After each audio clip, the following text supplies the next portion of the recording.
Before we dive in, a quick shout out to the community that makes this possible. This show is brought to you by the You Run Podcast Network, a space where everyone is heard, loved and welcomed. To support the creators and find your next favourite show, please visit yourunpodcast.com. You want to die tonight? Late at night, I tune into your show, where you talk horror with a unique flow.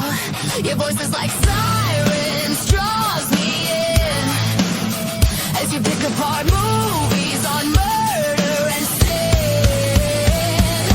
Your head marks at the scene. I hang on every word lost in the screen. Your passion for fear is contagious enough.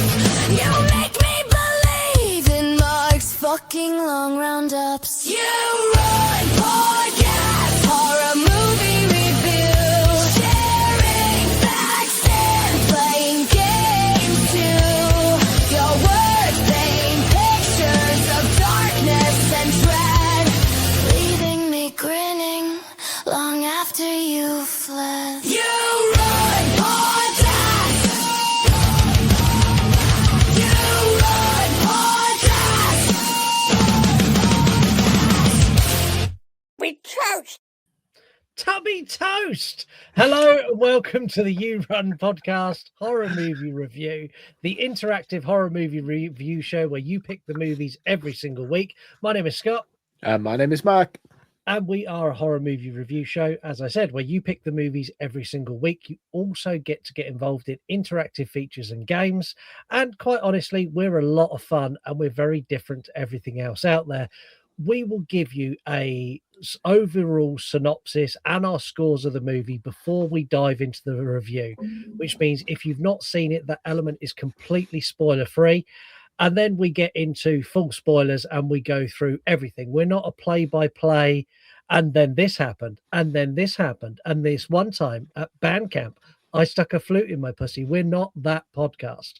But we will talk about all of the key scenes, what we enjoyed, what we hated, and give you our overall thoughts of the movie. We'll also scatter a ton of facts throughout. And then after that, we dive into, well, all the other fun stuff. We do the interactive features like 3-word review and a game, which this week is taken from an old feature as we're going to play cover notes. Not that I've run out of ideas, but like this week was a double and I needed something to fill a void. Warning to new listeners, this episode may be slightly confrontational and slightly argumentative between me and Mark because we have very different opinions on today's movie. That is not the week in, week out. And regular listeners, well, as a general rule, we tend to agree on a lot. We disagree at times, but this movie, we are fucking polar opposites. Yeah. Regular listeners who like us bickering and arguing because they deliberately pick movies that cause it, you are going to absolutely love this week because me and Mark are going to be at loggerheads from pretty much after I've done my synopsis and review. From that point until we're finished, Mark is going to call me names. Pretty much, yeah. Yeah, okay, cool. We're reviewing 28 years later, not the newly released Boner Temple. We are covering the one with the zombie dong and the family drama instead. Set 28 years after the initial outbreak of the virus, the world has started to rebuild. We follow a small boy named Spike as he ventures into the world to find a cure for the mystery illness that ails his mother. The world is a dangerous place, though, filled with the infective and the new alpha infective, complete with 16-inch cock. The film steps away from the visceral terror of the first two movies, moving more to a family drama style approach. Just like the later seasons of The Walking Dead, this is less about the infected and more about the relationships of the characters and how they deal with the day-to-day struggles of the ever-looming threat that is the infected virus zombie people. Despite outstanding performances from Jodie Comer and Ralph Fiennes, this film did not land for me. And I cannot emphasize how much this did not land. The plot felt wishy-washy. Beyond a few scenes where they were attacked, the infected threat was almost zero. There is a full-ass picnic midway through this fucking movie that I literally lost my mind. Like, why are you sitting there? Why have you got a blanket out? Why have you got fucking snacks? Why are you eating apples? Like, it pissed me off so much. The other thing for me missing in this movie is the theme that's carried throughout the entire franchise up until now, and now they've abandoned it, which is that humans are the threat. It's us that are the assholes.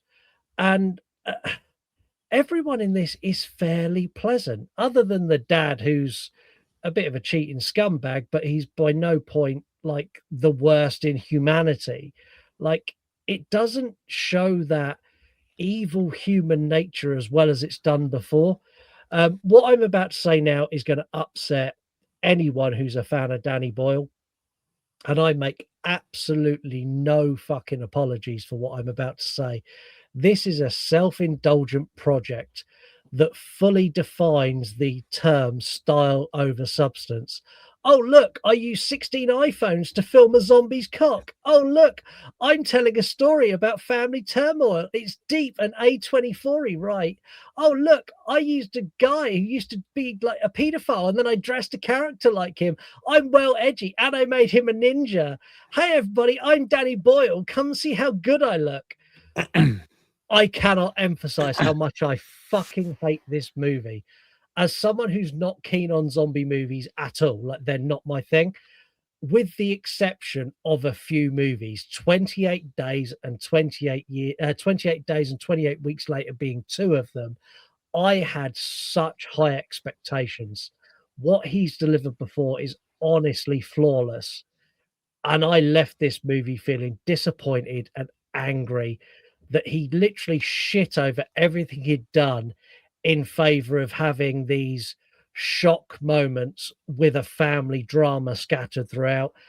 It gets a 1.5 out of 5. And the only reason this doesn't get a 0 is because I think it's an injustice to Jodie Comer and Ralph Fiennes because of their performance. Take them two out of this. This is a 0. It's an insult to fans who've waited 2 decades to get this, and I fucking hate it. I mean, that's a lot to digest, I'll be honest with you. Yeah. I hate it. Like, vehemently hate this movie. It's fucking dreadful.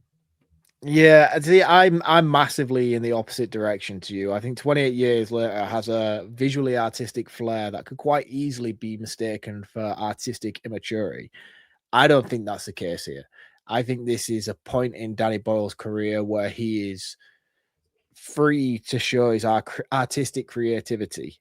Very much similar to what Rob Zombie did with House of a Thousand Corpses back in the day. I really appreciated him stepping outside of his wheelhouse to provide something that he looked like he was having fun making, as opposed to doing something that he was expected to make. I like the soft reset in terms of stepping away from the high stakes zombie action, fast paced horror movie that everybody had come to expect from this franchise, picking up after 28 weeks later and giving it that pulled back, story focused element to something that I think this franchise needed. I think this would have quite quickly become a very tiresome project had it continued on with the same momentum and same tone as 28 weeks and 28 days. So I'm quite glad that the reset took place and that it did bring things back a little bit. And I think also you've got to take this movie in context of it being a trilogy. It was announced as a trilogy. It was set out to be a trilogy. And this is the first of the trilogy. This is a fellowship, if you will, of the latest iteration of the Danny Boyle 28 Years Later movies. In terms of your critique regarding the inclusion of the Jimmy Saville stuff, I think all the fault lies with Alex Garland in that. He's the writer. He's the one who has projected this vision. Danny Boyle's just the one who captured it on film.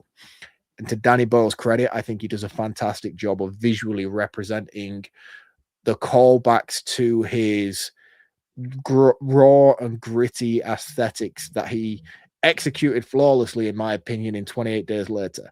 That movie, when we did that on the show probably last year, we stuck back and was like, this is just absolutely perfection. And I think he tried to implement a lot of that in this movie. He does go a little bit mushroom heavy with it, with some of the visuals in terms of the color aesthetics and the palette tones that he uses and the way that he interjects cutscenes that feel very reminiscent of an 80s music video, a rock heavy metal music video stuff. The Monty Python-esque interjections of the British troops in their all their armor and glory. It's not going to land with everybody, and I know that. And again, I've used Rob Zombie as a comparison to this roundup already, and that's because I'm a big Rob Zombie fan, and I love that Danny Boyle was basically just saying, this is my vision, and this is what I'm going to showcase. I'm Danny Boyle, and I don't need to deliver what you want me to deliver. This is what I want to deliver, like it or lump it. And I thought it was fucking brilliant. I thought visually the movie was perfection. I really liked the reset and the soft restart of the family dynamic and the close encounters of what this zombie apocalypse has become since the last time we experienced it. And I really had no issue with anybody involved in the movie. I thought the cast was phenomenal. And I was really on board for the story. And again, I took this in my stride as being the start of something more. You know, this was a precursor of what's to come. And I don't have the full concept of what is to come. You know, the second movie and the third movie, I might reset this and I might think this whole thing was an absolute fucking waste of my time, you know, and there's a high possibility that that might be the case. But as it stands at the moment, with this being the pilot episode of this new trilogy, I really like the balls on it to be something different. I was really invested in it. I watched this off the back of my illness after Alien 3. And it was only because I wanted something simple and something stupid to watch. And I was going to put on Deep Blue Sea, but Netflix, being the cunts that they are, have taken it off. I couldn't watch Deep Blue Sea. So I was like, right, I'm going to have to watch 28 Years Later. And I wasn't in the mood for it at all because I know this movie has been trashed. It's been absolutely dragged through the mud. So I went in with very, very low expectations. And I came away from it being completely shocked at the general reception that this movie had received. I thought it was fantastic. I'm very, very excited to see where it goes. And for me, this was one of the biggest surprises of this year. Had I seen it last year, I probably would have had a similar experience to everybody else, because you have that sort of build up in your mind of this is 28 years later, you know, we're coming 28 days, we're going 28 weeks, and now we're going to get this big fucking onslaught of rage, virus, carnage, you know, and I've seen this film drag through the mud. So for me, I just had really low expectations going in, and I was just so pleasantly surprised at what it actually was. It was really enjoyable for me, and I'm so excited to see where it goes next. This is getting a 4 out of 5. Okay. I get it. I say it all the time. I literally say this every single day, at least 10 times on social media. Film is subjective. And what you'll get online when you say, I love this or I hate this, is you'll get a lot of people who will jump on and say, you are wrong. I'm not going to say you are wrong, because you had that experience of this film. 100% for you, it's a 4 out of 5. Like for me, I hated it. And I think one of the biggest problems I have with this is that soft reset. And also the fact that we jumped to 28 years later, because I know there was an original spec script written for 28 months later, where what happened there is the rage virus again had been quelled in Europe and it was contained to the UK. The British military had got hold of as many infected as they can, and they'd weaponized it. So what they'd done is they'd weaponized it, and there was actually a Chinese special forces that had come over to the UK to try and neutralize this new weaponized threat. And then you followed a family through that story, and knowing that script exists and then watching this, I watched the whole thing going, oh, but we could have had like the Chinese special forces like fucking hunting these motherfuckers But down. again, like that just seems so fanciful to me, and I don't think this is a franchise that requires it. You know, it's one franchise within the zombie subgenre that is always being grounded in its reality. You know, and this does make perfect sense within that it's pushed back, and the UK is being quarantined and shut off from the rest of the world, being the island that we are. You know, and to have that sort of weaponized aspect of it, I wouldn't buy into that, because I just don't see that being a plausible situation for us as a UK and the rest of the world. For what purpose would we weaponize these zombies in order to just think, right, well, we're going to take on the rest of the world with zombies? It just doesn't make any sense in that sense. And I get it. I understand what you're saying, and one thing I will raise, because you brought it up, that this is the first in a trilogy. Yeah. I'm going to quote something. It won't be verbatim because I can't remember exactly what you said, but I'm going to quote something when we watched X. I knew you were going to fucking use X against me tonight. I do not want to have to wait to watch another movie to appreciate this movie more. But again, I don't feel like I need to. The problem you had with X is that they dropped in bits that didn't get answers to them. So that was my issue with X. X was a story that required multiple movies in order to explain its origin movie. This movie is a self-contained movie, and had it not had movies coming after it, it wouldn't need them to explain this movie. And that's the difference. This movie stands on its own 2 feet. Its story is self-contained, and it makes sense within the time jump from the second movie to the third movie. The fact that we have those movies coming does make more sense to where this story is going, but it doesn't need those follow-up movies in order to explain this movie. And that's the difference between this and X. Yeah, I'll take that. Based with the box office performance of the Bone Temple, there's lots of rumors we may not even get the third movie.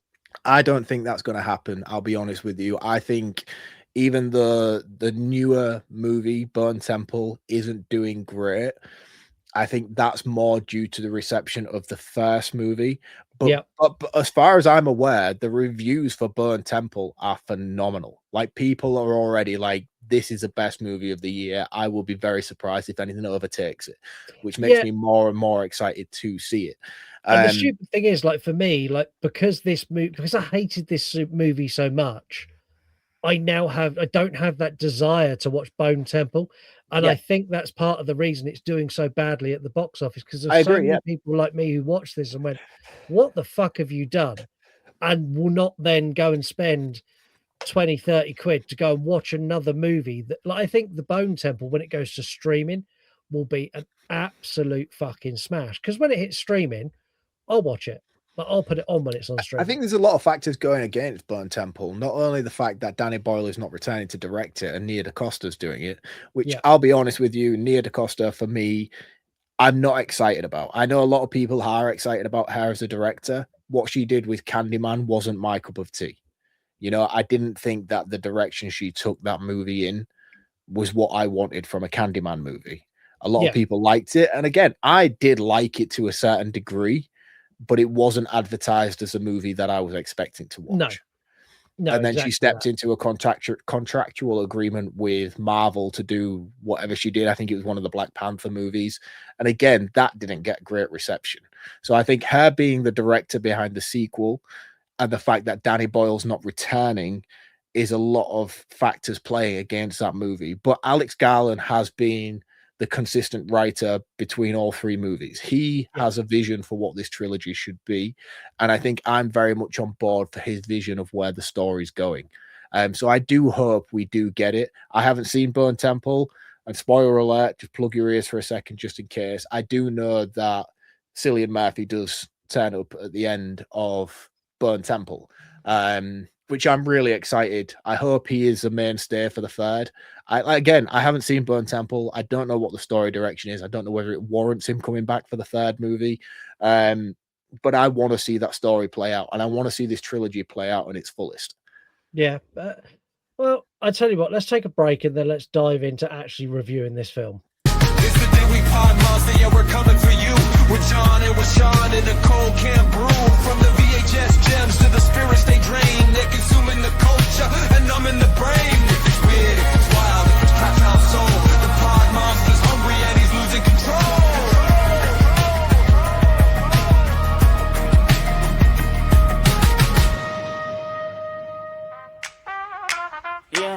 It's movies 4 days where the film rap reigns. With Newman on the mic breaking down the frames. From the sci-fi thrills to the horror and the noir. He's taking every genre and he's raising up the bar. It's a deep dive journey through the silver screen haze. Yeah, we're lost in the magic of movies 4 days. Word.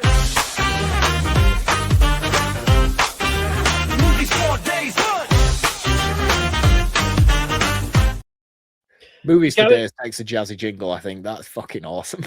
Go and check out both Movies for Days and the Dewey Pod Monsters podcast. They're actually both founding members of the You Run Podcast Network. They're both fucking awesome. You got John, Sean, and Newman.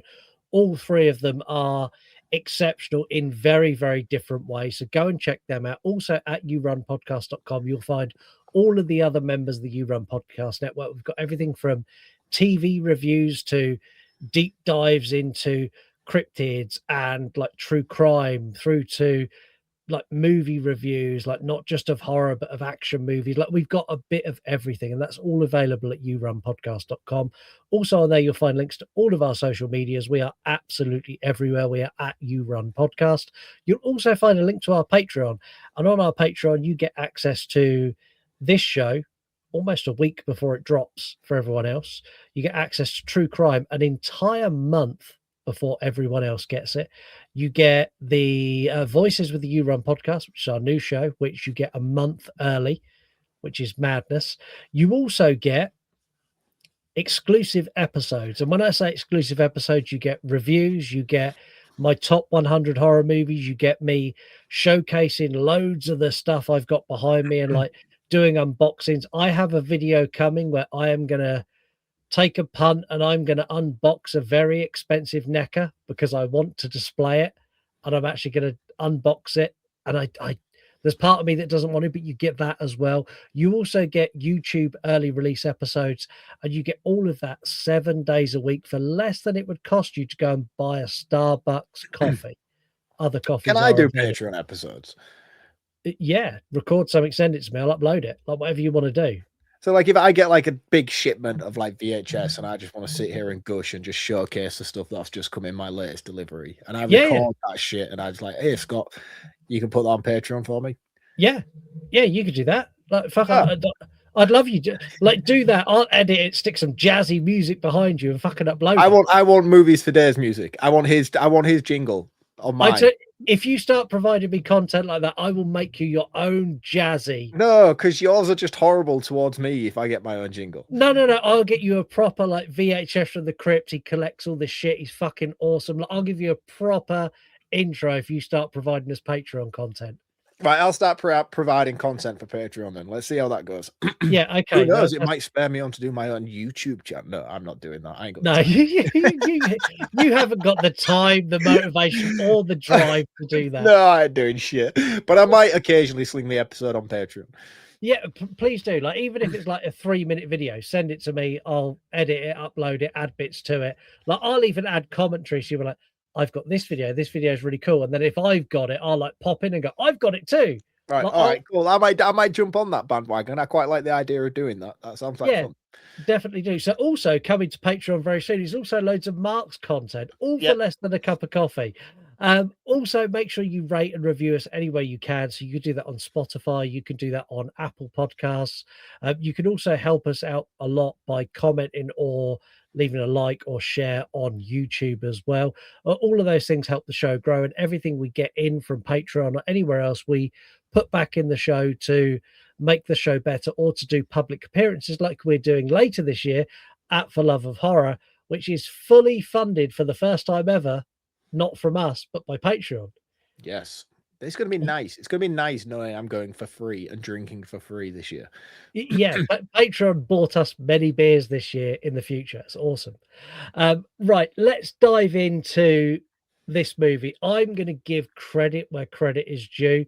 The opening of this movie, this first scene with the kids and like Teletubbies, I'm like, this is cool. That moment when the zombies get in the house, and I know they're infected. I'm calling them zombies all night. When they get in the house and like the mum being eaten is like, run, Jimmy, run. I'm like, this is fucking awesome. Like, that's what I wanted the whole movie. And it done that. And I was like, this is so good. So good. Yeah. Yeah. And it's very reminiscent of the prior movies as well. You've got the second one, which is the most iconic one with Robert Carlyle. Oh, that run.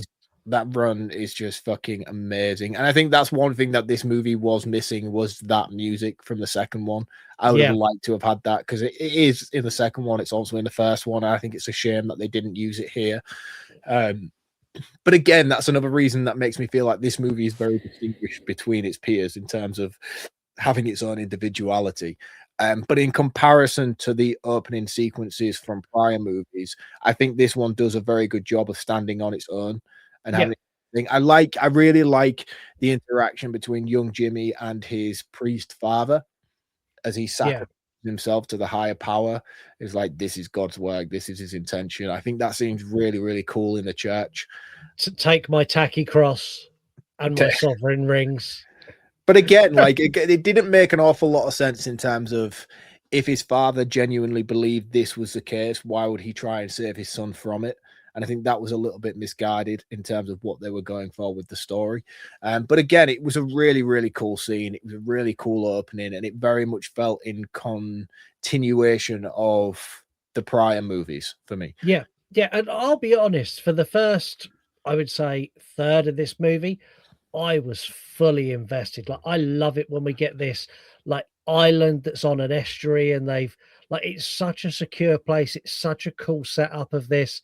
Like the tide comes up, no one can get near, and when the tide's down, they've got all these like fucking like archers and shit on like it's a really cool place. It's a cool location. It's like it's very It's like the fucking Walking Dead, man. yeah, it's very reminiscent of like a town in The Walking Dead. And I'm like, this is cool. I like this. I also think the family's really good. Like Jodie Comer is Awesome. she's fucking phenomenal. Everything I've seen her in, she's just awesome. Villanelle in Killing Yeah. Eve, she is mwah, Yeah, chef's kiss. chef's She's kiss. Incredible. I also love like the kid actor. I think the kid actor does a great job. Do you know who I don't like? I don't like the guy who plays the dad. Aaron Taylor Johnson, yeah, his Scottish accent is fucking boo, man. It's terribly bad, man. And I like Aaron Taylor Johnson. I love him in Kick-Ass, and I think the dude has a very, very exciting career ahead of him. And I say that as somebody who he's been in the game since he was a teenager. You know what I mean? He's just not had that sort of movie or break yet that he deserves. For me, like I would have cast him in what's that cooking show that everyone's really mad about? Is it like Chef or it's not Chef, it's Oh yeah, I know. I can't think. Yeah, I know exactly what you mean. the guy who Yes. looks like Gene fucking like Yeah, Willy Wonka's son. yeah. He would be perfect for that role in that. I really like Aaron Taylor Johnson. I think he's a phenomenal actor. I just think his dialect coach let him down a little bit with his performance in this movie. His Scottish accent's shocking. Do you know who he needed? He needed Barry from Wolfman's Got Nards would have like helped him nail that perfect. He would have done. He would have done. And I don't think it was necessarily bad. Do you know what I mean? I don't think it was like It wasn't terrible. It wasn't great. And I think when you've got Danny Boyle behind the camera, who is an English man, being like, do you know what, dude? I think your accent needs a little bit of work. You know, I'm a British man and I'm very much familiar with the Scottish accent, and you're The not problem quite is hitting it where you should be. the problem is I think he went too hard into it. He was full like, okay, the new. He like went right in with it. And I'm like, oh, you need to dial it down and like, especially like you get the like the conversations with him and his son. Mm. When he's talking, he's got such a thick, broad. There's times I'm going, hey, what he said, and even like the kid who plays Spike, you can see him going, what? You Yeah. say that again? I want to get all the good bits covered. This movie looks phenomenal from Yeah. a directorial standpoint and set design, and visually, this film is beautiful. Arguably one of the most pretty movies of last year. Yeah. I thought it looked phenomenal, but it also has that very amateur aspect to it as well, which was one of the things that I said in my earlier roundup, is how I think that this was Danny Boyle just having fun with what he was doing, you know, as his vision for what this story should be. Yeah. I think as well as he showcases how phenomenal he is as a director, he also introduces a lot of aspects that I don't think necessarily translates very well with general audiences, you know? And I do think that a lot of the disappointment comes with it is with expectation for what this movie should be. Because I think if you do break it down to an artistic standpoint of the visual aspect, he executed it perfectly in my point. The only thing I would really pick Danny Boyle's directing apart from is his use, or his real insistence on the slow motion segments. He does them in real quick succession very But early on. they would work better. Give me those slow motion sections and give me the original score with those. I'll Yeah, but buy it's them a not lot even easier. that. It's not even that. It's more like it's just like a Marvel thing. You know what I mean? Yeah. Like it's this superhero era of world that we're living in that he seems to have fallen into that disappointed me. And it weren't because it looked bad, but what he did was the scene where they make it to the mainland and they start taking out the zombies. They have the slow zombies, and then things just start to go to shit. And they're doing that runaway scene. It's really fucking cool for what it is, where it's like 2-man, you do yours and you run, and then I'll do mine and I run, and like that's all fucking epic. I love it. But every single arrow that was shot was slow-mo, Yeah. camera panned, slow-mo, camera panned, slow-mo, camera panned. And it was great. And I loved it the first time. And I thought that looked really good. And I loved it the second time. And I even loved it the third, fourth, and fifth time. But the problem was that he did it. He 10 did it. times. Even the 10th time he did it, I thought that looks fucking great. But the problem was that he did it within a 10-minute segment. He did Yeah. all of that 10 minutes, and it was like slow-mo, slow-mo, slow-mo. And like all of it just seemed to contain itself to this 10-minute segment of the movie. And then he never utilized it again. You know, it weren't even like it was like, yeah, we're doing like the Matrix, and this is what we're going to do, and this is going to be our vision throughout the film. It was literally done once, repeatedly, and then never utilized again throughout any other segment in the movie. It weren't like we got to a scene where Alpha ripped the skull out of somebody's body and he utilized that slow-mo angle thing that he'd done prior again. He'd just done it consistently within this moment, and it just didn't work for me. You know what I mean? It was like too much, too fast, too soon, spread it out, utilize it, but utilize it well throughout the movie. And he didn't. He just, oh, that looked really good the way that I edited that for that particular scene. And he just banged it all in. Yeah, he just banged it in that whole 10-minute segment and just used it on every single arrow shot within that 10-minute moment. And it's like, that's not how you do it, man. You know, like have one arrow fired, use a slow-mo, bang out 30 arrows, then use it again, have 10 minutes go by, have a bullet fly out of a gun, then use it, you know, have an Alpha rip a skull out, then use it, and then not use it again. But he didn't. He just contained it all to this 10-minute montage segment, and it just felt off. It just felt really off, you know. And I don't want to criticize the way it looked because it looked really cool. It was just a case of too much, too soon, spread it out, man. Yeah, it was overkill, and I really enjoy this early segment, like Spike and his dad going to the mainland, and this being like a rite of passage. Like, you're old enough now, little boy. It's time to go to the mainland. You're going to kill your first infected. We're going to make a. It's almost like the first time you take your kids camping. Yeah, like it's like we're going to go do this. We're going to light a fire. Like, it's that kind of vibe, and I really like the way this plays out. That his son's not very good, like with these early zombies, but his dad doesn't mind because his dad is fucking shit hot with a bow.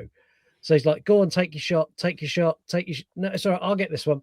Right, take your shot again. He keeps giving him chance after chance. I really like that. Like, he's a very encouraging dad in this moment. He's an asshole later, but we'll get to that. And they end up like held up in this house. And like the whole segment of getting in the house and getting in the loft, like this whole bit, I was fully in. Like, I fucking like this opening from the bit at the beginning when we get the young Jimmy through to this point. I'm like, this is phenomenal. I love this. Danny Boyle is faultless, fucking brilliant. Yeah. When they get in the loft and they like the alpha out the window, the alpha's the one that scared them away. Like, he sees the alpha, he's like, stay still.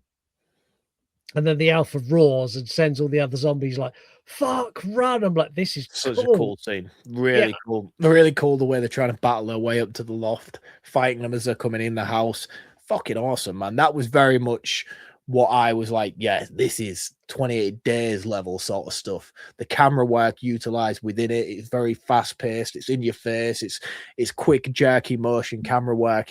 It was very reminiscent of his early work. And I'm like, yeah, man, this is a homage to what you used to do before you became Hollywood, you know, and you look fucking fantastic doing it. Yeah, this is where he then goes, but I am now Hollywood, folks. So you need to like bear with me. And this is where we start getting all these long panning shots of like the horizon and the alpha zombie with his massive 16-inch cock swinging in the wind, and like also the the cock was a prosthetic. I would like to think so, because if not, I'm done as a man. I'll be honest with you. Do you want to know why it was a prosthetic? Yeah, well, yeah, obviously, yeah. Why? Okay, so it was a prosthetic because Alfie Williams is 13 years old, and it was decided that full frontal nudity in front of a child in a movie that contains a Jimmy Saville character was a bad decision. Yeah, I get that. I get that.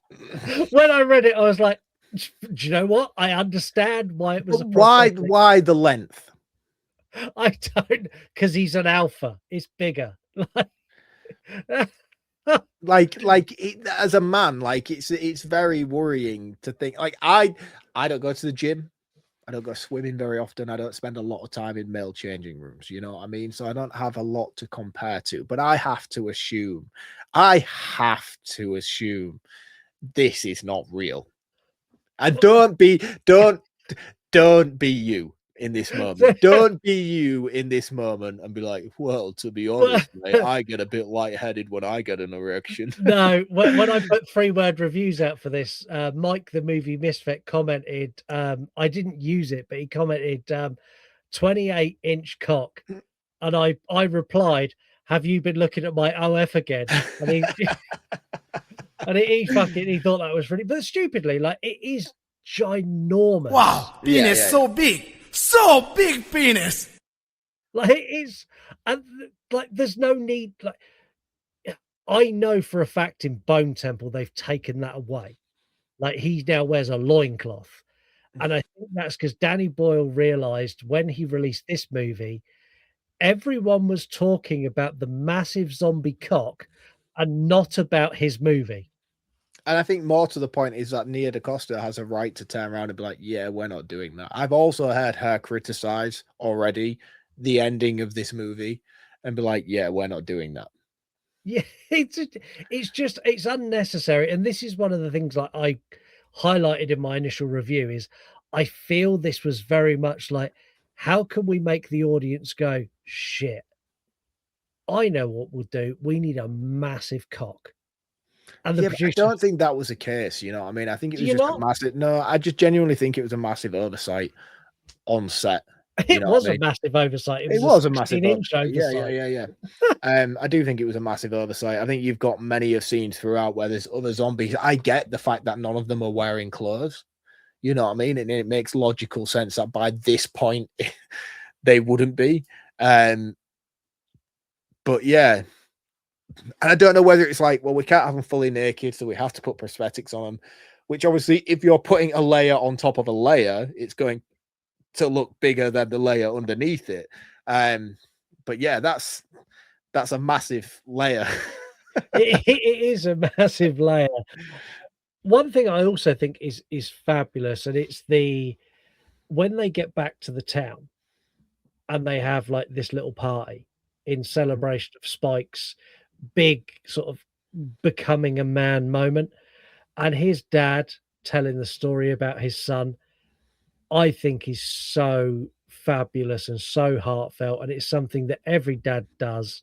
He's like, and then this little fucker shot 9 of them like in the face, and he fucking took one out and he fucking done a roll and he shot the other one in the face. Everyone's cheering, and Spike's like, I missed all of his. Like, shh, no, you didn't. You got every single one of them. And I thought that was so like, that's such a dad thing to do. Yeah. And I would be that dad as well. I am that dad. Yeah, I haven't had that opportunity yet because my son's too young. But when I get the opportunity to be, yeah, I will hype the shit out of that. Yeah, so like Jack does his wrestling. I go every week, and like there's certain spots where they do stupid shit off the top rope we get to record. I'll record Jack go off the top rope 9 times. 8 of those 9 times, he crashes and burns. 1 or 2 of those times, it's fucking pitch perfect. What one do you think I show and send in the family group chat? Look at Jack do this. I don't send the I one don't know, where actually. Saying it like that, I think I'd be the look at this cunt crash and burn. no, see, I never do like, and he'll come out and like, oh, I didn't do that one very well. So, all right, you're going up again in a minute. You'll be all right. Like, Nah, you can character do it. building. You suck, son. Be better. Yeah. Dude, pause it there. Pause it there, Yeah, mate. I'm no sorry. worries. We do this live, so I'm just going to pause it now because Mark is disappearing. Bear with us, new listeners. I apologise. And just like magic, we are back. For new listeners, when things like this happen, you get these really polished shows that like edit all this shit out. We leave it all in because we're raw and I genuinely authentic. thought you would have in that moment paused that and gone back and snipped 30 seconds prior. You've just left all that in that I needed. No. I left the bit in where you were like, "Time out, I need a wee wee" because I'm not a big boy and I can't hold it. And then I paused it, and now we're back. This is where we get something that I'll be honest, I didn't see coming, and I really liked the fact they done it. This is where we find out that the dad, You dirty slag. is a dirty slag, and he fucks the neighbor.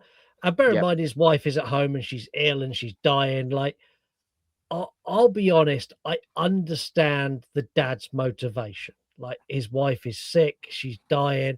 It's a post-apocalyptic world. He's drunk. Like, I get it. I understand how he ended up in this situation, but fuck me, I hate him almost as much as Spike, who spots him doing it.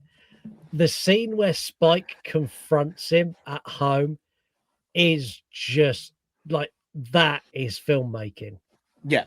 It's the most authentic piece of storytelling within this entire movie, to be honest with you. The way that it plays out and the realism of it is so authentic. And I think both of the actors in this, Spike and Aaron Taylor-Johnson, bring their absolute A game in delivering this scene because you genuinely feel it. Again, I don't want to dive into the morality of his decision to do what he did. He's a bad dude. Like, I disagree. I disagree. I don't think he is. Let's fucking dive into it. I don't care if I get cancelled. We are not going to dive into this. Yeah, let's dive into it. Disagree. I let's disagree. Dive into No, it. I don't. I think I've been in situations, you know what I mean? I've dealt with family situations, having ill people within the family and the strain that it does bring and provide. And I don't judge his decision to do what he did. I think he could have handled it better. And I think he should have been a little bit more careful not to have to get caught. But I couldn't possibly imagine the overwhelming pressure of the situation alone in a zombie apocalypse, having to not only deal with a wife as ill and mentally unstable as Jodie is in this movie. I'm not condoning his actions. I'm not saying, yeah, sure, get yours. You know what I mean? That's not my point here. But I'm saying, as a man myself who massively leans on emotional support, I know that if I wasn't getting it at home, I would lean on it somewhere else. And I'm not saying I'm condoning cheating. That's not my point here. No, I'm not condoning the act itself. No, but I understand what you're saying. He's not getting he's a struggling man, you know what I mean? Like, his wife's very ill, he's raising his son, and as well as doing so, he's also taking on the weight of this entire village who looks up to him as a hero and the Arnie of the town, you know, and he has a lot of pressure on his shoulders, you know. And I think behind all good men is a good woman, you know, and I strongly believe that wholeheartedly. And I think I get why he would need that outlet, you know, and not from a sexual standpoint. That's not my point entirely. I'm not like, yeah, you get your son, whoop whoop. That's not what I'm trying to say at all, you know. It's not the act itself, you know. I think it's just the support. It's the support, it's the companionship. Like I say, I understand why he's done what he done. I don't think it necessarily makes it any better. And I understand why Spike reacts how he does. The young kid Spike, where he's like, so yeah, is mum dying? He's like, no, I don't know. He's like, if she dies, are you gonna fucking shack up with the neighbor? And his dad's like, what do you mean? He's like, I saw you with her. And his dad, the worst reaction of a parent ever, just give him a backhander, just slap. How dare you? And this Yeah. where Spike runs upstairs, like cuddles with his mum. The dad comes out and he fucking pulls a knife on his dad. I'm like, oh shit, he's gonna kill his dad. And his dad like snatches the knife and he's like, get the fuck out and leave me and mum alone. I'm like, oh dude, this could go so bad for you. But I'm like fully on board with like the set of bollocks you just grew to stand up to your dad to say what you've done is wrong. And I'm not scared of you and you need to leave. I'm like, you go, little man. You fucking tell him. Yeah, I mean, this story itself resonated with me really, really well. I'm not going to dive too much into my whole story and my whole life thing. I don't need the wipers and the tears and stuff, but I had a very similar situation growing up. Not due to adultery or anything like that, you know, but I had one of those moments in my life where I confronted my father on a situation similar to what was happening in this, and we had a fight. You know what I mean? I was a 15-year-old boy, and I give my dad a black eye. You know, I give my dad a black eye, and it was very reminiscent of the way that this story unfolded with Spike and his father. You know, and it proper resonated with me, man. Like I was sat there, like fuck, like I felt everything that was going on in this scene. And as much as we're talking about it now, saying how genuinely authentic it was, like I know how authentic that scene is because I've lived it, you know, and I've played it out myself. And it's like, it was really, really cool that they portrayed it that the way they did. And it was just one of those moments that throughout the entirety of this film that I sat there and I was like, yeah, man, you know, like Yeah.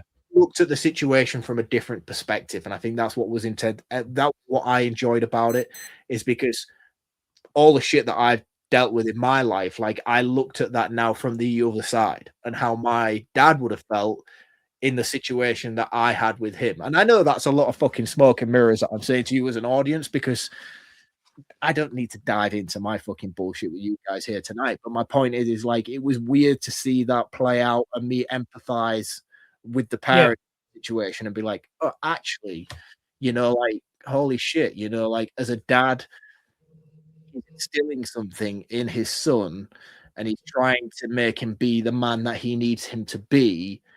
And in that moment, he could have very easily overpowered him, but he chose not to because of this was his rite of passage and this was his moment, you know. He could have very easily turned around and shut up, boy, you know, took the knife away from him, done whatever he needed to do. But the moment itself, he had to restrain so much and be like, no, he needs this moment more than I need that moment. Yeah. Yeah, and it honestly, it's a phenomenal scene, and I absolutely adore the like I'm still on board. Like I've said vehemently how much I fucking hate this movie. Like right now, where we are in this movie, I'm like, this is great. I love the expedition they've done. I love this whole shit they've done when they've come back. Where it starts falling apart for me is now. Like, why though? This is the turn in the movie that I don't understand. I don't understand why. So Spike makes the decision that he's heard of this doctor who's over where the fire is, and they see it when they're in the abandoned house. He's like, I'm going to take my mummy to the doctor. Can we just talk about, before we move on, can we just talk about how fucking awesome the scene is where they're coming back from the mainland and they're running through the treaded water? Yeah. And the alpha chase, and not the main alpha, but another alpha is chasing them across. That is fuck. I don't care what you say about Danny Boyle in this movie. That scene is chef's kiss. It looks so cool. Like I said, like up until this point, I am like, if this movie ended here with him like telling his dad to leave and his dad left, credit rolled, I'd have sat here and gone, this is a 5-star movie. It's fucking faultless. I loved every single second of it. But it's from here that it goes from being a 5-star movie to me going, Fuck off. What the fuck are you doing? So, Right. So we're very, as people, we're very much on board at this point. This is like yeah, top 100%. tier. This This is is a great. movie we wanted it to be. Yeah, this is God tier, 28 years, And 28 for me, days. it continued on from this point. So I want to know what it is. I need you from this point on to take the reins and break it down at what let you down from this point on. Because I felt the consistency rode through, in my opinion. So from here, you get Spike's like, I'm going to take my mummy to the doctor. And he Mhm. sets the fire and he gets outside. Cool. On board with that. Then they Also, you've do got to this- understand, take into consideration the scene that he's just had with his father. He is now at a point where I'm the man. Oh, yeah, I I'm the get man it. of the house. This I is my get duty as a man of the house to make sure my mum's well. I fully get it. And like they get outside, and then we get this kind of like they go for a wander. There is a bit where his mum is like we find out later she's dying of cancer, but she is not with it. She's not switched on. She's very drowsy and dopey and off with the fairies and hallucinate. Like she's got loads of fucking issues. And they go for this wander, and there's a bit of she's like, I'm quite tired. And they sit down, and he lays out a full fucking blanket and lights a fire. I'm like, what the fuck are you doing, you stupid little dick? You're like in the middle of nowhere. You've got no fucking real protection. You're just like chilling out. And then they end up at the fucking like Abbey style, like place where they're broken down and they sleep again. And we get these weird, like, this is where it starts doing these weird flashy cuts. And like, Mhm. is it his dream? Is it not his dream? And it turns out like an infected come in and his mum had this moment of rage and smashed the infected's head in. I'm like, I don't like the way it's filmed.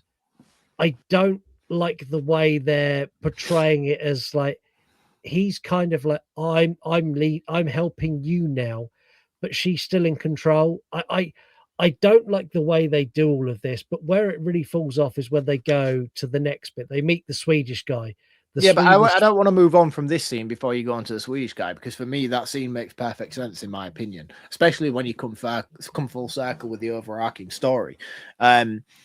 I like that they portray him because he's had this moment of glorification against his father. He is a man, he is a charge, and this is a scene that really brings it back home that he is just a child, you know. And for me, and I think that's why this scene's so overglossed. It's not. This is a very important scene. It showcases that he's just a child in this world. He's making silly decisions and he's doing stupid stuff for the greater good, if you will. But the fact that his mother is bouncing in and out of what we now know is consciousness due to her illness from cancer, she has to step up in this moment and be the adult and be like, Yeah. no, you're fucking right, rein it in. I'm going to have to deal with this situation while I have this very rarity of moment in my consciousness and bring this back to where it needs to be. You know, Yeah. and I think for me, I think that's what a lot of people are missing in this movie is like they're portraying the story from a perspective of multiple characters. You know, the first section of the movie is built from his dad's perspective. I'm going to make my son this. I'm going to make my son that, and then the narrative shifts. You know, when Spike steps up to his dad, you get that brief inkling of where Spike wants to be the man he needs to be, but he's not ready to be that man, you know, and it follows on from there to the point where Jodie Comer has to step in and be like, you're not ready yet, you know. And if it hadn't been for the brief moment where I had a clear sense of sanity, we would both be fucked in this instance. If I'm honest, I wish the zombies ate them both. Dickhead, I hate you. Do you know? Because what comes after is like we meet the Swedish soldier and like the UN peacekeeping force, and he gets fucking stranded in England. He's like, I'm never going to get back. And they do this thing where he kind of helps them, and they're like making their way through, and they end up in the train car where Swedish guy gets his head ripped off, which is cool as fuck. Awesome. Like this, like massive big dick alpha. I like the build up to that scene as well, with the inclusion of his character and the things that they're talking about, and he's and like the questioning her sharing. mother. The scene Yeah. with his phone, and he's like, "Oh, what's that? I've never seen that because I've never been to the mainland." And Where he what shows his girlfriend is like, "Why he's does like, she look weird?" he's Dude, like, I laughed my ass off. I'm like, I, I literally live in a society full of women that literally look like that. he's like, oh, she's like the girl we've got in the town who's like allergic to shellfish and like her lips swell up like that. I'll give it like So that was fucking funny good. as fuck. And like the sharing the apple, he's like, you got a lot of apples. He's like, yeah, it's kind of all we got. He's like, fuck it, it's all. I'll take it. And like the alpha killing him's really really cool. Yep. The zombie birth. Mm-hmm. Fuck this movie Love it. for a multitude of reasons. One, it's dumb as shit. Why? It's dumb as shit because, like, it doesn't make any sense for a zombie to give birth and the alpha to be there almost like I'm the baby daddy because Mhm. I don't buy it. It doesn't work for me. Also, there is another movie that is infinitely as shit as this that done this better. If you And say Dawn of the Dead remake, I swear to God, I'm not coming back next week. No, I'm going to make it even worse. Army of the Dead done this better. This concept of a alpha with a female zombie that got pregnant and gave birth. Army of the Dead done it better than No, I this. disagree. I massively, massively disagree. I think the fact that they're showing the level of intelligence that these zombies have, But they and don't the because growth that they're evolving to the situation they're in, only amplifies why this would make logical sense for reproduction. You know, it might right, not but be a pretty scene, especially given the size of the fucking dong on the alpha. But the fact that she is pregnant and the fact that they do have this birth, yeah, but I really liked it. I think this what has been handled better than any other zombie movie I've seen try to do this type of thing. but what's this whole like the rage virus fully takes over your body, you're Mhm. full of rage and you need to fucking attack people. At what point, one, does the mum go, I gotta hold her hands? Mhm. And at what point does all of a sudden this rage virus just slips away? She goes, oh no, I'm human now. I'll hold your hands while I get. It's bullshit. It's fucking stupid. No, It's I don't. dumb I as shit. disagree. I know. I disagree. I really disagree, man. Do you know what I mean? I think it's done very, very well to the point where you can see the lack of trepidation with her as she's going to do it. But the vulnerability within the zombie only amplifies that they are evolving as a society of people. You know, and they're learning, they're evolving. This is 28 years after you're comparing them to the initial consistent rage that you get in the I first compared couple it of movies. to the Yeah, good movies. no, because this is a good movie. That's my point, you know, and it's a long period of time, you know what I mean? And I'm saying evolution takes its stages, and I think that this is a point where we're here now, and they're battling the consciousness between their human self and the zombie self, and it's showing that in order for these alphas to exist and to have this level of consciousness that they have, that the mediocre level zombies have also got to have that inclination towards it as well, you know. And I think this was a good way of showing that with this particular scene. And in terms of zombie babies in zombie horror movies, this one does it better than any other that I've seen. I really like this scene. I thought it was executed very, very well, and it was done in a way where it wasn't just a fucking, oh well, we're having a baby and all of a sudden the reserve was there from the zombie as she was giving birth, but her human instincts took over in that scene, and immediately she reverted back to the rage virus as that scene had ended. I thought this was really, really good. I don't get the beef, man. I really don't get the beef. And you've watched this twice now as well. That's what annoys me, because I said to you, I was like, watch it again, dude, because like it's really, really good and it's done really, really well. And I think a lot of people have gone into this movie so heavily insistent on I want more of what we had, but like this just has so many layers to it that people are just missing, in my opinion. You know, on the second time I hated this more. One thing I did find cool though is Jodie Comer signed on to this before she read the script, because she's always wanted to work with Danny Boyle. She got the script, saw it as Danny Boyle, went, I'm in. I'm like, do you want to know what you're doing? She's like, nah, fuck it, I'm in. From here, we meet Dr. Kelso. I like his character. Ralph Fiennes is a level of actor that will not be topped. No, He is god tier fucking acting ability. His character in this is also cool and very, very weird. But I'm going to ask one question, and don't give me the bullshit answer that he gave me in the movie of like, oh, because we need to accept. Why has he spent all this time building a bone temple? Why do the zombies not really bother him? And why they do though. what just what they do for one moment, but like just why is he like doing what he's doing? There's no explanation to him whatsoever. And as a standalone movie, like There is. what's the explanation? Why is he doing what he's doing? Because he's a doctor and he's a scientist and he wants to find out research to understand what's going on within this to find a cure.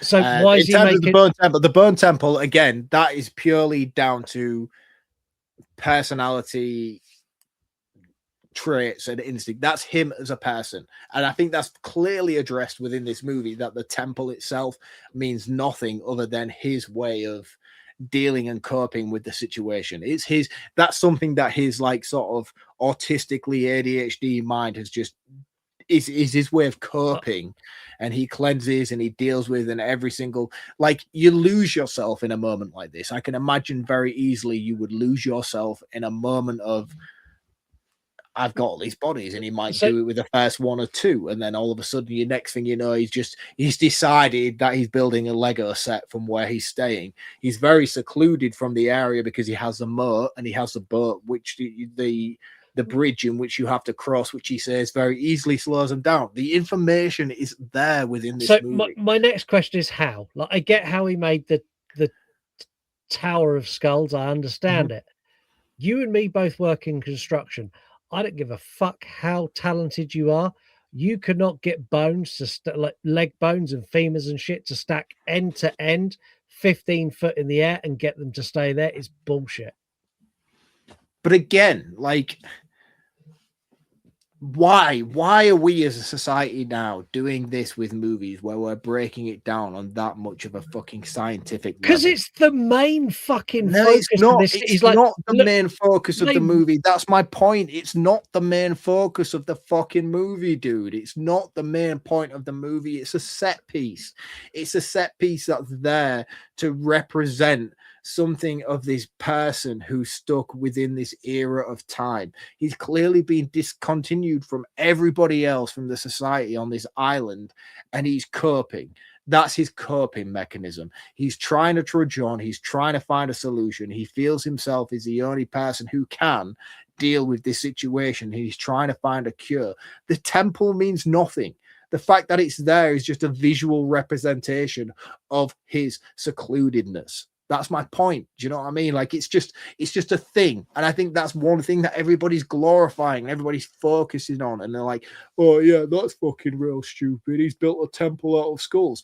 Yeah, it's ridiculous. They even say, even when Spike knocks one of the skulls off early on in the movie, he's like, dude, it means nothing. Don't worry about it. It's fine. It's just there.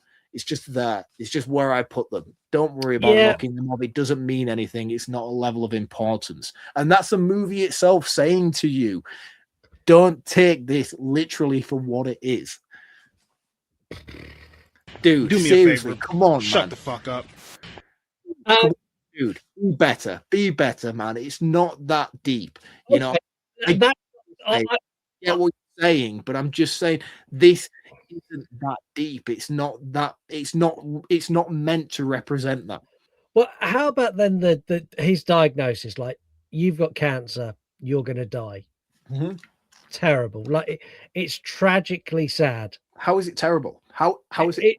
It's tragic. Are you saying it's terrible in terms of it's terrible story, or you're terrible? Yeah. It's terrible in terms of the plot. No, it's terrible in like her story. That's terrible news. Like, it's the worst news anyone can possibly get, especially in this world. I felt for her in that moment of like, oh fuck, that's fucking awful. But for her to decide to end her life, leaving her son abandoned with no way of getting home, even though she could have taken him home and then done herself in. Like, this is the most selfish, stupid fucking plot. There is not, and I put this out to the listeners. If you're a mum, and we've got lots of mums who listen to this, I'm going to say now, I don't think there is a single mum who listens to this podcast who, in this scenario, would end their life here and leave their 10-year-old son abandoned in the fucking wilderness with a strange fucking doctor that she met 10 minutes ago with infected everywhere. It's bullshit. Again, disagree. I disagree. I think her son has shown great strength throughout this movie that He's capable. 10. Doesn't matter. I think he's shown great strength as a person to show that he is capable of surviving on his own. He's not made great decisions throughout the way, but he's done some stupid shit, yeah.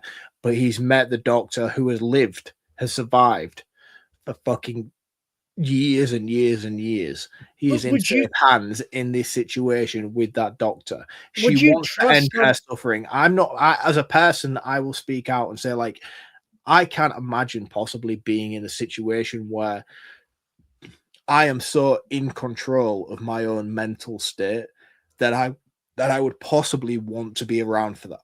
And I think the fact that she wants out is very justifiable. You know? I agree. It's justifiable that she wants out, but out in that scenario where her son is with a strange man who's not seen a woman in fuck knows how long, in the arse end of nowhere, miles away from their home, with their 10-year-old son and infected everywhere. It's bullshit. Like, that is the most selfish fucking bullshit decision. You have abandoned your child in the most dangerous, perilous position ever. And I don't buy it. Like, anyone who's listening, like, if you're a parent, please call into the show. Would you would you do this to your child in this scenario? Or would you go home and then look at a way to do it? Like, I think all the events that have led up to this moment where he is putting himself in extremely vulnerable positions in order to protect her and save her justifies her being like, you are going to be better off and more of a stable person without me being here.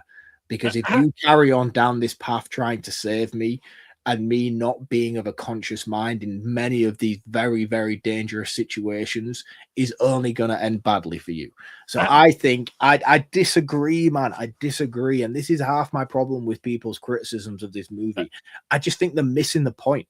How about keeping the baby, the infected baby? Yeah, I think keep the baby. Of course you keep the baby. The baby is proof. The placenta kept the baby safe. Yeah, granted, he does the right call by taking it to the community and leaving it there, because him in the wilderness on his own, that's not safe. That's not safe because that baby is a hazard. But at that community, massively. That community, fucking hell, that baby had been quarantined for a long period of its life. Yeah, I get it. Like, he takes it, like, him being out on his own. I also get that as well, that he doesn't want to be with his dad. Like, he's lost his mum. He wants to now be a man and be out on his own and do his own thing. Let's reach my biggest issue with this movie, and it is my biggest issue for so many reasons. The Jimmy Saville ninjas. Yeah. Now, first of all, I've seen so many people justify this by saying, in the movie world, Jimmy Saville didn't come out as a paedophile and no one knew. However, in the fucking real world that we live in now, Jimmy Saville is the most prolific paedophile and child predator that has ever lived anywhere ever. Rivals Jeffrey Epstein. We know this. Mm-hmm. So putting a character in a movie that, for this scene, I don't know what he does in the Bone Temple, but for this scene, he acts as the hero, is fucking insulting to the victims of Jimmy Saville. Adding in the fact that he flies around and his little gang fly around like they're fucking Power Rangers, like flips and shit. This is the most ridiculous, out of this world, stupid fucking Danny Boyle took some LSD bullshit before he recorded it. Like, what the fuck is this scene? It's wrong on so many levels, from a film perspective, as all of a sudden they can jump 30 foot in the air and fucking attack people with ninja stuff. Bollocks. The fact he is a glorified paedophile and you're now glorifying him in film when there's surviving victims of this man. Like, it's just fucking atrocious. It's absolutely disgraceful. I fucking hate it so much. Yeah, I fucking love it. You woke motherfuckers need to shut the fuck up. I don't care. I thought it was fucking brilliant. I thought the justification for the story of it was absolutely perfect. The way that this virus was introduced in an era where Sir Jimmy Savile was a fucking hero amongst the UK community.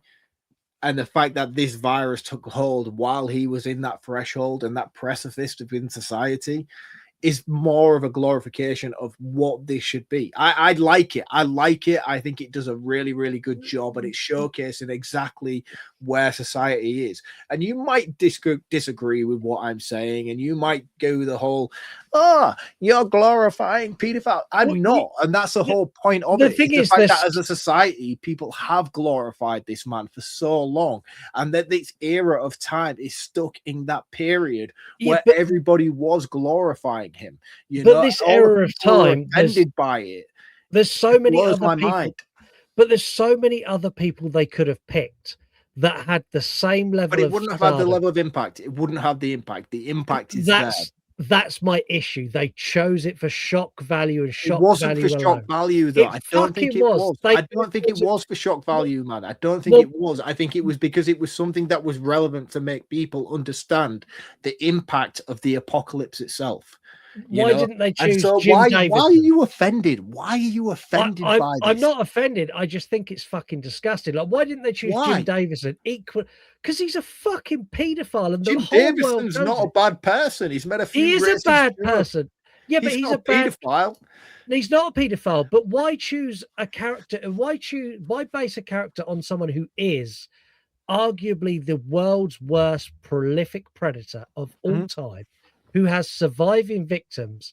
Why take that character and at the end of this movie glorify that cunt? They're not as a hero? glorifying it though. How are they glorifying it?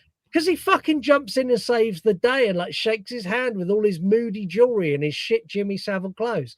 But that's not Jimmy Savile fucking saving the day. That's just a character's perception of what Jimmy Savile was before the apocalypse happened.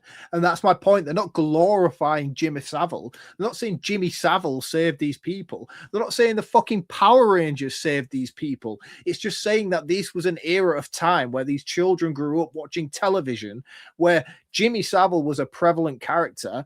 The fucking Power Rangers were a prevalent character. You know what I mean? Nobody's been like, oh, well, the fucking Power Rangers. It's not the point. Jimmy Savile's not the point. The Power Rangers are not the point. It's the time that the point is when time stood still and what was relevant at the time. And that's what it pisses me off about situations where everyone's like, they're glorifying people. They're not glorifying Jimmy Savile. They're not glorifying pedophiles. They're just doing it to justify the time period that came to a standstill. And the fact that it's using Jimmy Savile is more prevalent because it's saying everybody in this time period justified this character and was saying that he was Sir Jimmy Savile, a national icon, and what a difference a small period of time can make. And my point is that people who are saying, this is so offensive, I'm so offended by this, I'm so shocked to my core by situation, you're wrong. That's not the point, dude. I think you missed the mark of it. I think you missed the mark of it. I disagree with you. We're not gonna. No, we don't need to argue about it. You know what I mean? But I don't like the fact that everybody's saying that if you agree with this and you think this is good, then you're wrong. You and me know each other. You and me know each other really, really well. I'm not offended by this. Like, it doesn't offend me that they've done it.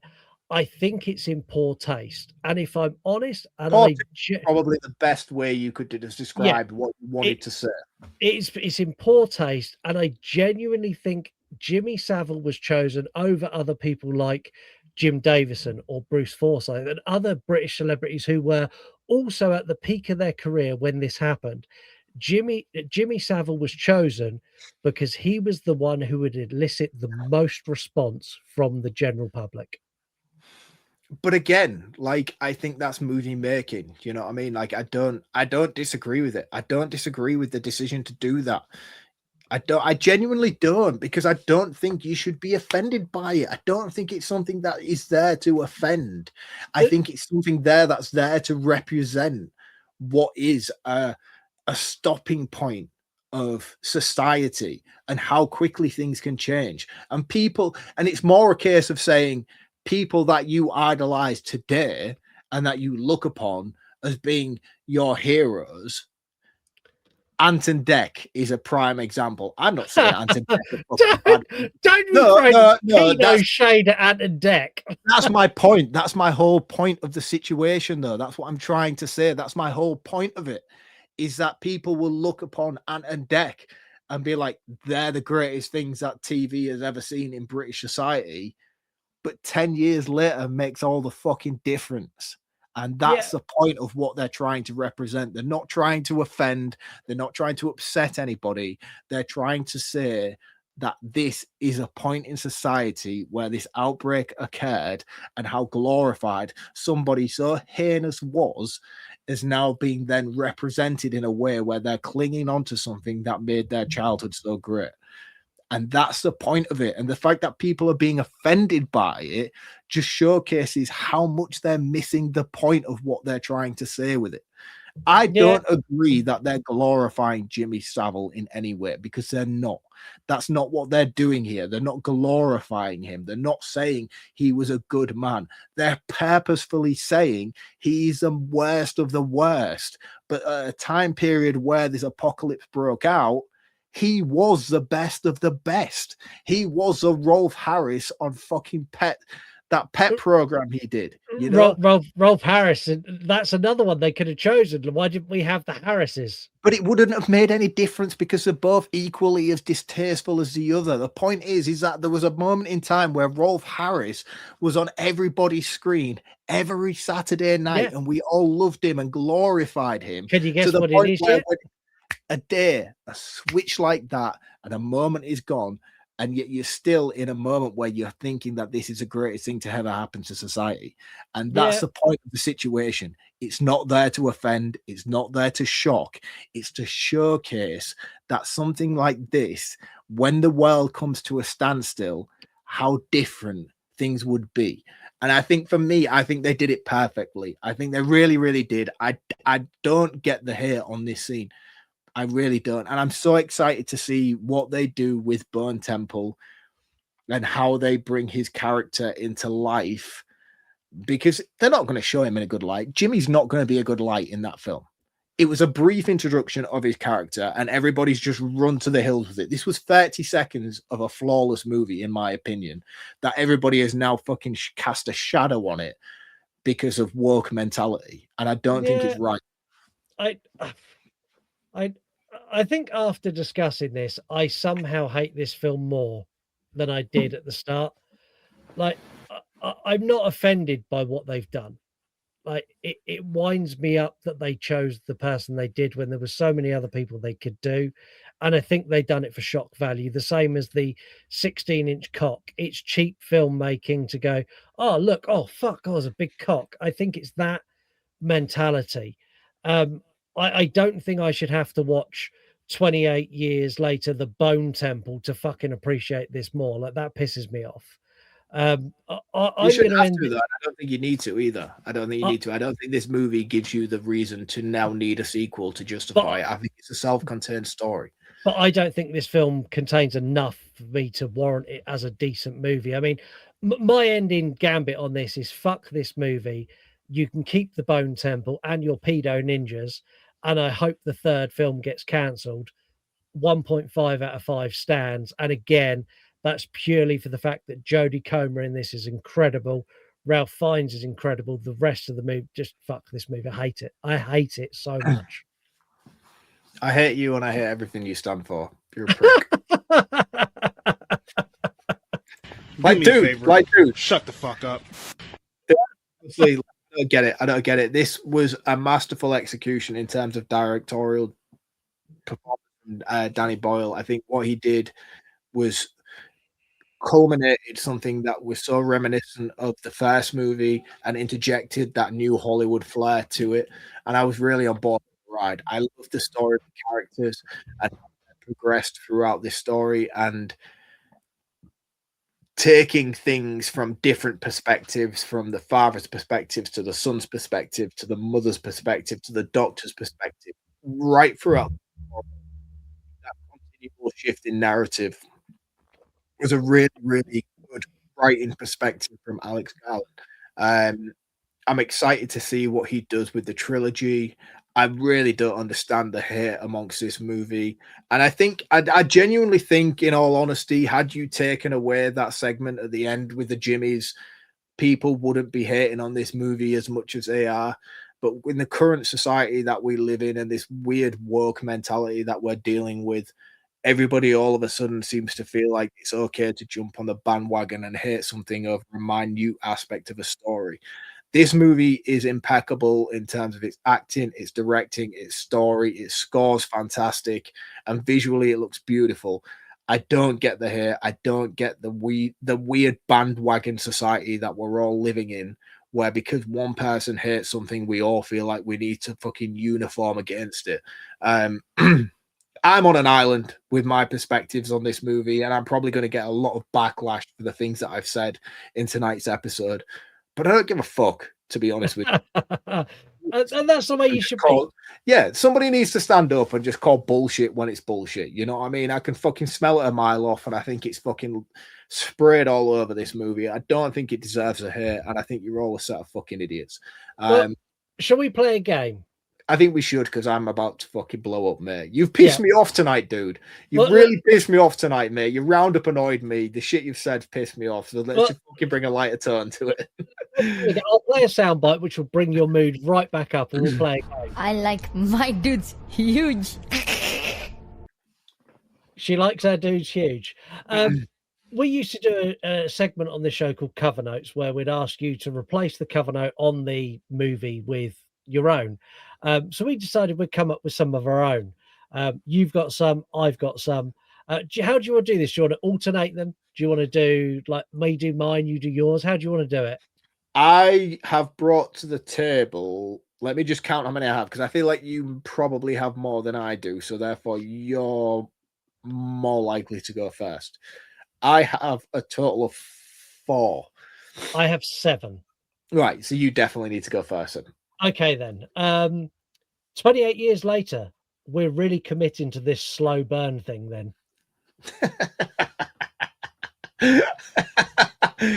I like it, but I hate it.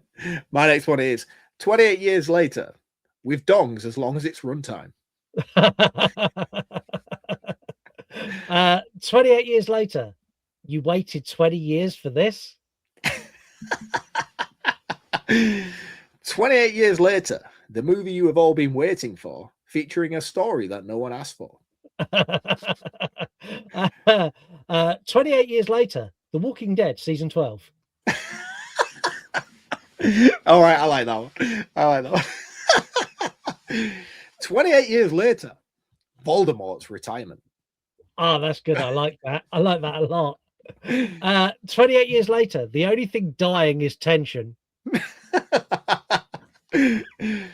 28 years later, where even in the apocalypse, your dad is a cunt. 28 years later, a dramatic exploration of why some franchises should stay dead. 28 years later, did Rob Zombie make this? 28 years later, a fix it no one asked for.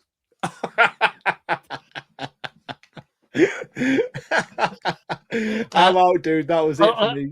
I've got one more. 28 years later, showing cocks to minors.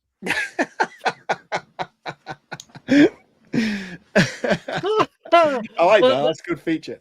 That lightened the tone a lot. Let's do 3-word review. I ran Muhammad 85. That's a terrible username. It really is a terrible username. Big Zombie Wang. Horror Bitch 86. Utter fucking crap. Dave B Movies. World shittest father. I agree. Mark does not. No, I do to a certain degree. Considering the apocalypse nature of it, he should have been better. But again, I understand. I mean, I'm not saying he's right. I'm just saying I understand it. Yeah. Woods Podcast 1. Alcohol is essential. Fucking right it is to get through this again. Give me back my horror movies. Fuck that ending. Colin Firth Museum. Jimmy's wigs. Cringe. The wigs were bad. The wigs were bad. I liked his team though. And Dissect That Film Pod, who pretty much summed up everything I think about this movie in 3 words. Forgettable and boring. People, man. People. Yeah. And that is 3-word review. So let's do Mark's favorite feature with his favorite soundtrack ever. It's the VHS hunt. Let's take a punt on the VHS hunt. I don't care what you say. Mark is not a... I always want to go to gay on that because it just reminds with say. Well, if that's where you want to go. No. It's not where I want to go. I just say I know what the initial what it's supposed to be, but for some reason. If this wants to be your coming out party, like I can give you some. No, we're not going down that road. We're not going down that. So for me this week, obviously, 28 years later, doesn't have a VHS release, but it does for the OG 28 weeks later. Now, this was a very difficult tape for me to obtain. This was very hard. This was a very much of a back end of the release of VHS. This is not one that you can just easily pick up and find. You know, it takes a lot to be able to obtain a copy of this. And this is one of my prized possessions, you know. The red spine alone on the shelf just looks absolutely glorious. There's only one other red spine on my shelf that looks as good as this one does, and that's Shaun of the Dead. But I'm saving that for hopefully a later episode in the podcast runtime. Didn't 28 Monkeys have a red spine as well? It did, but to be honest with you, 28 Monkeys, it's 12 Monkeys. 12 Monkeys, sorry. I'm stuck on 28. I'm stuck on 28 because of this movie. Yeah, no, 12 Monkeys, which is here. Glorious, glorious tip. I own this as well. In fact, there's not many movies that you can probably say at this point that I don't own.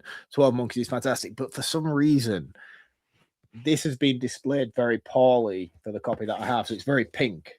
So in order to show you a contrast, it's very pink because it's sun faded, because whoever's had it has had it sat in a window.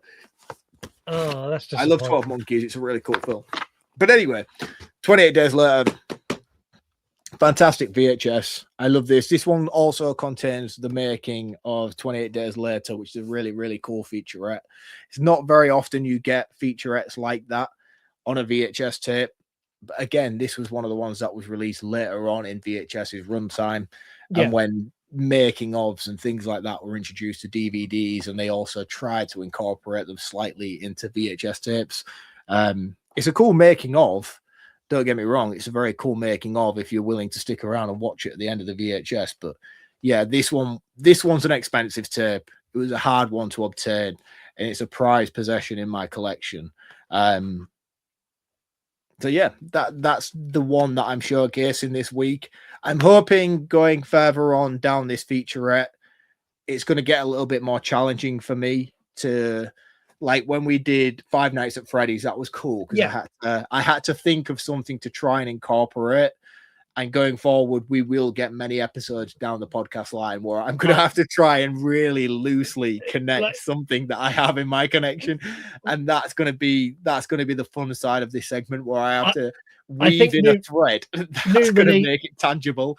New release episodes, we do one a month, but they're going to be the ones where you're like, I'm going to be clinching at straws, and some of the fucking fables that I concoct in order to make it justifiable for this week's segment are going to be very entertaining. But it is always fun to have a movie where I can showcase something that's very cool. And I think this is one that is fucking awesome. You know, this is a cool tape, very cool. And yeah, that's it for me this week on VHS. Yeah, I love that. Make sure you go and follow Mark. He's at VHS from the Crypt on Instagram, where you'll see a lot more of his collection than he showcases here. Also at Reviews from the Crypt, where he reviews horror movies as well, and he does a really good, like, your written reviews are fucking awesome, and I need more of them because there hasn't been enough We need more. No. I am writing. That's the thing. I do write all the time. People just like, oh yeah, you don't put reviews out. You don't. I do write all the time because I do it. But like the thing is with my review page, it started as a very much a therapy for me. You know what I mean? It was a very therapeutical thing for me to do, to sit down and talk and write and just put things to a page and talk about what I liked and what I didn't like and things like that. And I still do that all the time. So I have a backlog of things that I want to put out for you all to sit and read and come back at and talk shit to me for my opinion. It's probably what I'm going to get more than ever for this episode. Oh yeah. Yeah, definitely. So I have more of those to come, and I am still doing it. It's just I don't have the time to format it. I don't have the time to put it out there. And who knows? When the kids get older and I have nothing to do with my simple life, And you will have a plethora of reviews, I'm sure. And also, even without new content, Mark has got literally thousands of reviews on there you can go and read. So go and follow at Reviews from the Crypt and at VHS from the Crypt. And that was the VHS hunt. Let's take a punt on the VHS hunt. I don't care what you say. Mark is not a gay, apparently. Thank God this episode is over. Like, this is the most heated you and me have been for fucking ages. It has. And I want to say now, like, regardless as you as an audience of what you think and how fucking drafty and waspy me and Scott get throughout an episode, there's never any heated. No. Like, you know what I mean? Like, there's never any drama. Like, it's already gone. Do you know what I mean? Yeah. Like, if anything, I wouldn't approach most people with the level of spit and fucking anger that I come towards you with certain things that I have an opinion, and vice versa, you know. And I know that. Do you know what I mean? And like, there's a lot of you probably sat there now thinking, these guys aren't going to be here next week. No, not even for a second. You know what I mean? Like, there was a lot of reserve in the shit I wanted to say to this dickhead right now regarding exactly. You know what I mean? So it's one of those where, like, we need to have a moment, like, some of the exchanges we have via text, via our DMs. At some point, when we have a really vicious one, I might just message you and go, can we share it? Because some of the shit we say to each other. But I love it for that reason. Yeah, I love it for that reason. You know what I mean? You're the most open that I can be with anybody. You know what I mean? And I can say anything that I want to say and come out with the most fucking heinous shit that I want to say. So when situations like that get heated on the show, like they have this evening, and the audience are probably sat there like, oh, what's going on with those two? Nothing's going on, not even in the slightest for a second. Do you know what I mean? It's just that we are that genuinely close as friends that I feel like I can be that much of a dickhead and he can be that much of a dickhead to me, that it's okay. You know? When mics go off, like when we switch off this episode, the first words out of my mouth or your mouth will be, good episode that was. Yeah, right, cool. What you doing this weekend? And like, it's all forgotten. Like, it's just for the review. Exactly. I'm going to say now, this episode in particular, don't forget, you can share your opinions. You can do that on Spotify in comments. You can do it on YouTube in comments.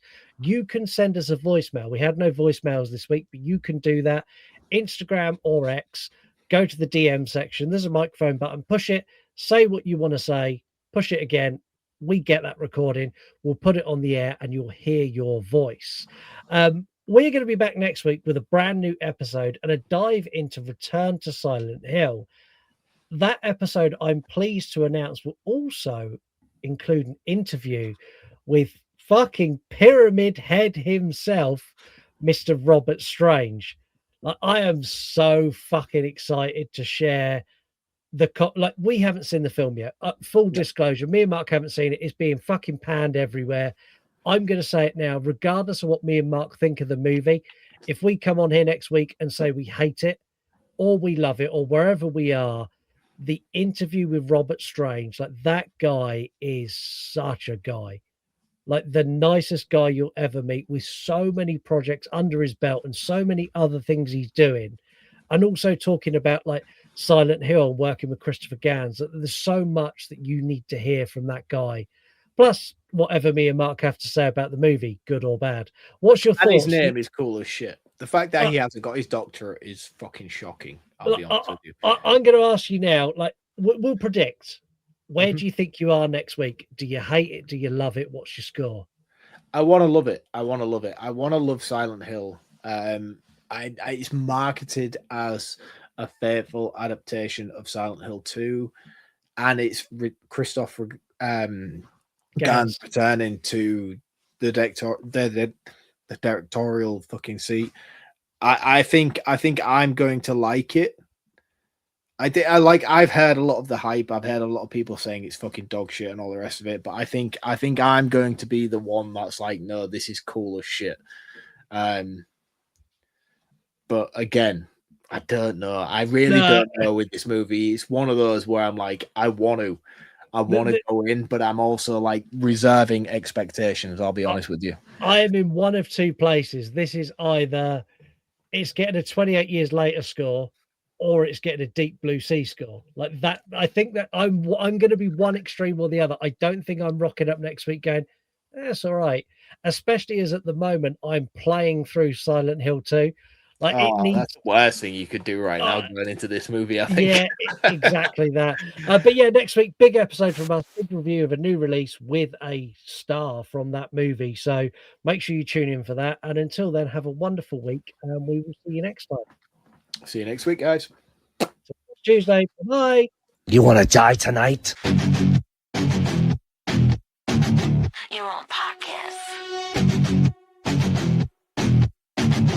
You're on podcast. Late at night, I tune into your show where you talk horror with a unique flow. Your voice is like sirens, draws me in as you pick apart movies on murder and sin. Scott and Mark set the scene. I hang on every word, lost in the screen. Your passion for fear is contagious enough. You make me believe in Mark's fucking long round up. Round up, round up, round up, round up, round up. You're on podcasts, horror movie reviews, sharing facts and playing games too. Your words paint pictures of darkness and dread, leaving me grinning long after you fled.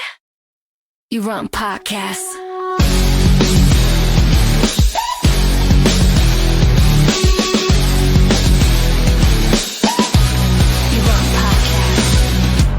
You dirty slag.